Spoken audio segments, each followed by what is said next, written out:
abelha sem ferrão, ela é interessante que ela pode ser criada, né, em quintais, na área urbana, né, porque são abelhas muito mansas, né, tranquilas para se trabalhar. O mel delas é o mel diferenciado, né, é o mel mais fino, o mel mais ácido, líquido, né, em relação ao mel da Apis mellifera. É o mel muito terapêutico, com sabores florais diferenciados, porque a variedade de espécies é muito grande. Então elas têm abelhas pequenas, abelhas grandes, né, abelhas que procuram determinadas flores específicas. Então a grande importância dessas abelhas é a polinização. Então tem plantas que só são polinizadas pelas abelhas nativas, né? E quando a pessoa começa a criar, né, o meliponicultor, que a gente chama, ele está preservando as espécies, né?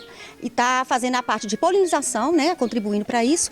E hoje a atividade está crescendo demais. Então, assim, está tendo um foco maior, né, uma preocupação maior com relação às abelhas, né, nessa preservação, e elas têm como gerar uma renda ainda. Então, assim, hoje as pessoas estão utilizando que a gente, né, tem o conhecimento dos produtores, como uma renda secundária ainda, né, mas que tem todo o potencial para virar uma renda principal. E o potencial que eu acho muito grande é essa questão da oferta, né, e a procura.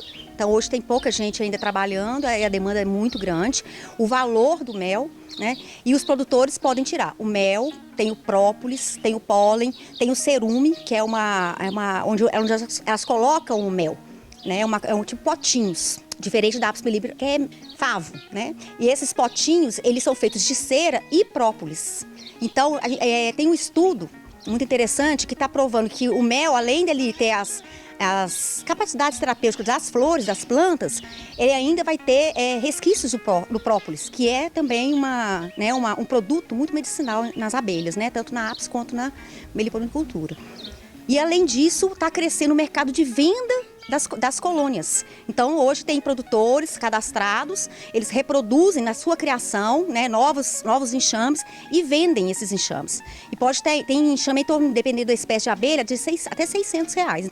Então é uma atividade extremamente rentável, né, hoje, com essa demanda tão grande, né? Então a gente incentiva sim. Eu sempre recomendo que a pessoa que vai começar a criar, primeira coisa é entrar em contato com alguém que já cria, para conhecer, para saber, né? Depois ele vai fazer uma capacitação, porque não é simples, mas tem que ter a metodologia para trabalhar com ela, o manejo correto. E iniciar, sabendo, conhecendo as espécies que são daquela região, porque existem espécies que estão aqui em Minas e no Nordeste elas não sobreviveriam. E no Nordeste a gente não consegue criar aqui. Como é um animal silvestre, né, um animal nativo, acima de 50 colônias, você tem que fazer um cadastro no IBAMA. E tem os normativos, né, para você estar comercializando e criando essas abelhas. É um bom negócio, a abelha é um bom negócio. A criação de abelhas indígenas sem ferrão, ela é muito interessante porque uma criança pode trabalhar, né? E hoje ela está sendo muito utilizada para idosos. Então ela é terapêutica, ela não é desestressante, que a gente fala, né? Não só o mel dela é terapêutico, como a atividade em si é também.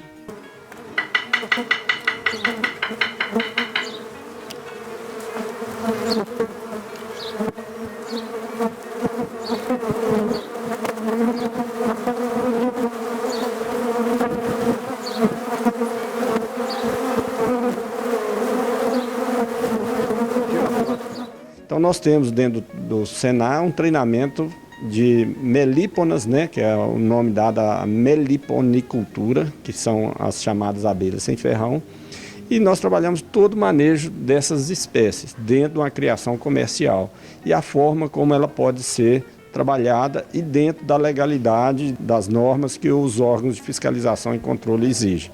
Então é uma atividade que ela tende a crescer até onde algumas áreas ou atividades exigem uma polinização específica dessas abelhas, há produtores ampliando essa criação para atender essas atividades ou culturas que pedem uma polinização mais específica, que é o caso dessas pequenas abelhas.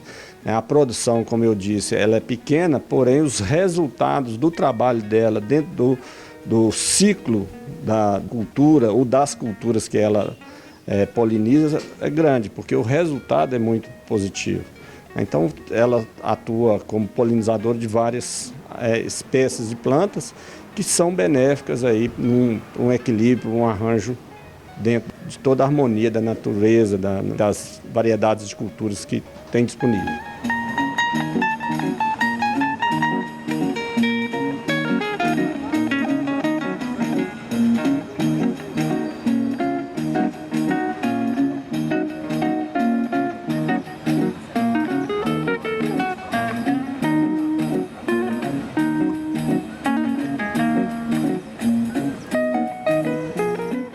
pouco tempo atrás eu comecei a criar abelha apis no sítio e numa dessas de deixar isca, né, na mata para pegar enxameação, entrou uma abelhinha diferente numa caixa e eu fui pesquisar que abelha que era, coisa e tal, e descobri que era jataí, né?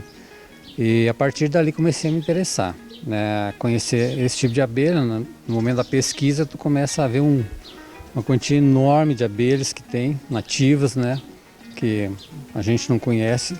Então a partir dali eu comecei a estudar, conhecer, né, e ver que existem várias e que existe condição de a gente ter elas, né, criar em casa, diferentemente da apis. E a apis tu tem que ter fora, né, não pode ter na cidade, não pode ter nada porque ela tem o ferrão. E essas abelhas nativas não têm ferrão, né, quer dizer, elas falam que é atrofiado, ferrão atrofiado, né. Então a partir dali que eu comecei a conhecer e a fazer o processo que a gente chama de botar iscas na mata, né? Você capturar, né? O pessoal fala muito capturar, porque as abelhas todo ano elas procuram se reproduzir através de um novo enxame, né? Então elas vão devagarinho, acham um lugar novo, né? E elas vão construindo um ninho, né? A partir do ninho mãe, com as operárias do ninho mãe. E depois de um certo momento que já tem uma certa estrutura, é uma nova princesa, que a gente chama, que é uma rainha que não foi fecundada, ela vai para esse ninho novo e ali ela se estabelece, então cria um novo ninho. Então hoje a gente pode ter, já existem técnicas de manejo, a gente pode trazer, passar para a caixa, né, as abelhas, tira da isca na mata, né? A gente pode comprar de outras pessoas, ganhar também, a gente também doa, a gente também vende, né? Então assim, a gente de certa forma está fazendo uma conservação, né, dessas espécies, né? Criando assim em casa, sem problema nenhum, não agredir ninguém. Então a gente acaba conservando as abelhas e multiplicando elas também, né? Porque a gente tem essas técnicas de manejo que você pode de um ninho fazer mais um, e depois desses dois fazer mais dois, né? E assim você vai aumentando e preservando as abelhas, né?